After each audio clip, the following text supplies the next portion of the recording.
Hey guys, welcome back to the channel. Today we're going to kick off the reloading series on the Dillon Precision RL1100 Progressive Reloading Press. And I've been talking about this for a few weeks now, but I want to take a moment in this video to address two questions that are coming up weekly that's hitting me in my email or on social media. And it does pertain to the Dillon Precision presses. And the first question is, I got my press delivered. I'm still waiting on dies. Can I buy another die in the meantime until my Dillon dies show up? And, to answer that question, you do not need Dillon Precision dies in your Dillon Precision reloading press. It's not necessary. The Dillon dies, they work pretty well. They're all, the lock rings are going to line up on the top side. Some of your other brands, you may have to get creative, put the lock ring on the bottom, but it's no big deal. They will work absolutely in your Dillon progressive press. That's not a problem. So the next question I get is, I got my press, I got my dies from Dillon all set up, and I'm running 9mm, and they don't look right. They don't look like factory rounds. They got an hourglass shape, or they got a Coke bottle shape. And we're going to touch briefly on that today with the dies that I have in my hand here that we're going to talk about here in a second. But in the next video, when we get into setting up the sizing die, we're going to go into some detail on how to set up your sizing die and what are some of the common issues with most of the sizing dies on the market, and what sizing dies will actually work, or what combination of dies work to eliminate that Coke bottle shape. There's a lot of what I like to call Band-Aid dies. I'm going to get flamed for saying this. I'm a big fan of the Lee factory crimp die, but what most people don't realize is it does have a carbide sizing ring in it. So any of the issues that you pick up with whatever dies you use, as far as if you had too much flare case bell before you put the bullet in, or not enough and you buckle the cartridge a little bit, or the case, I'm sorry, or so that little carbide sizing ring will actually kind of mask some of those problems. It'll help with a more consistent neck tension and things like that. But we're going to get into a lot more detail in the subsequent videos following this one. But I want to talk about the dies that I have in my hands. So let's jump into those now.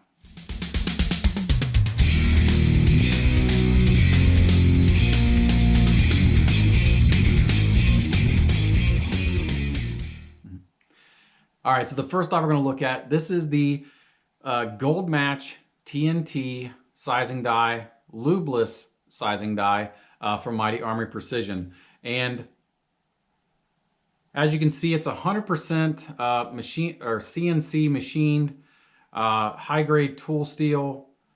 And I mean, you can tell looking at it, it just looks phenomenal. This die does have the optional decapping pin set up in it. And what's also nice is this die is completely modular. I can, just run it as a sizing operation. The decapping pin assembly and spring is available for purchase on Mighty Armory Precision's website. So if you've already got this die, you can buy the decapping pin assembly. And again, there's no tools needed. It's completely modular, and you just buy the pin and set it up and you're ready to go. So that's a real cool feature. Another, probably my favorite feature about this die is most of when we get a carbide sizing die, what's in there is a carbide ring that's pressed into the end of the die. And over time, those can crack or they can become loose, and then the die is pretty much useless at that time.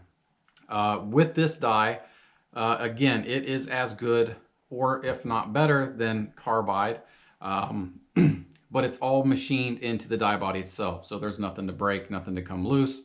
It's going to last a very, very long time. And in fact, Mighty Armory says that the surface treatment that they use on these and the steel, this die is good for 1,000,000 cycles. Now, 1,000,000 pulls of the handle, I'm guessing that probably your elbow or shoulder is going to wear out before you wear wear out this die. So, great die. I'm going to show you later in the subsequent videos how sizing to SAMI spec can get rid of that Coke bottle shape that hourglass shape that we all ask about with other dies on the market. So the big difference is a lot of dies on the market are undersizing, or they're really squishing down that brass. Why, I'm not sure. Perhaps it's their machining tolerances that they're capable of, or looking to get that extra bit of bullet tension. But sizing to SAMI spec, this will ensure that you've got the appropriate amount of bullet tension to load at powder spec data and have a round that's a lot better looking, no hourglass, no Coke bottle shape. So there it is, the Mighty Armory Precision TNT Gold Match Lubeless sizing die, and I'll put links in the description below. All right, so the next die I want to show you guys is the flare expander die from Mighty Armory Precision. And I want to note in this video series that we're not going to use this die, but I do want to show it to everyone because there's guys still loading on turrets and single stages and things like that, and you're going to need a good flare expander die. Now, this one is the same as most of Mighty Armory's dies, that it is modular. The expander flare portion you can remove for easy cleaning and things like that. But I want to make a couple comments. The surface finish on this, these are extremely slick, very smooth. You're not going to get the sticking in the case like you do with, well, especially the Dillon flare expand die, which powder funnel, which we will talk about here in a moment. But this unit here is capable of expanding 356 to 357 bullets if you're using those in, say, 9mm 357 Magnum, 38 Special, and so on. So that is the flare expand die.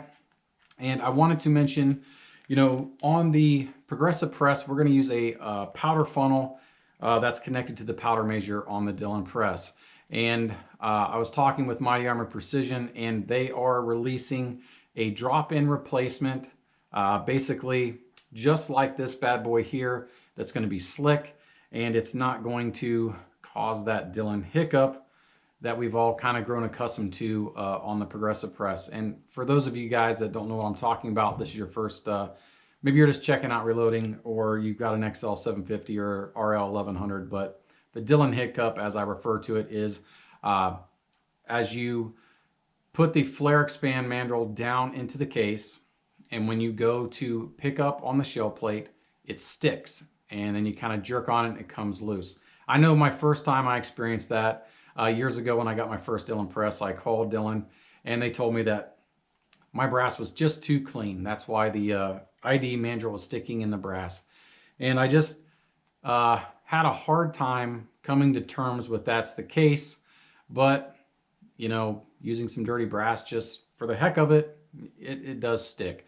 But I suspect it has more to do with the fact that a lot of the dies, especially Dillon dies, undersize, are really squished down that case mouth and that case. And the ID mandrel is just a little bit oversized, so there's quite a bit of interference to overcome there.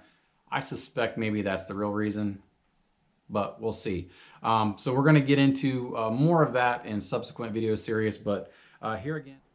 The next die that we're going to use, this is the 9mm to 45 universal seating die.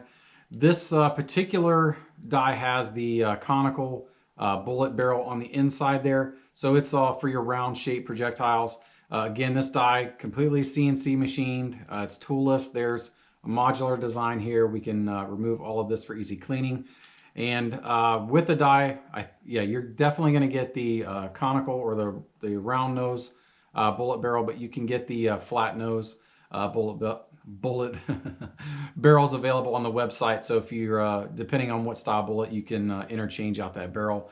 So it truly is a universal die, but that's what we're going to use in this video series. So let's jump on to the Taper Crimp Die. All right, so here is the Taper Crimp Die. This die has the pretty much standard Mighty Armory alloy die body here, and then the crimp section is made from high-speed tool steel. It's heat treated.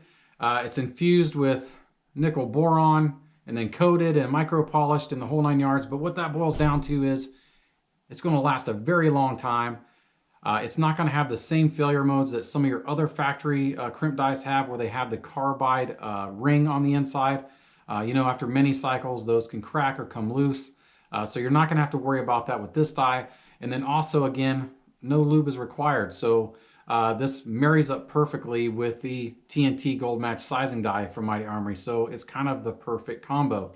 So I'm real excited to put these all together, start making some semi-spec, factory fresh looking ammunition in this series. So stick around and let's wrap things up. Okay guys, that's gonna wrap this one up. So in the next video, or the next installment of videos, we're gonna be going through each one of these dies from Mighty Armory Precision in detail. And again, guys, I'm gonna leave the link to Mighty Armory Precision's website in the comments below, as well as links to each one of those dies I showed.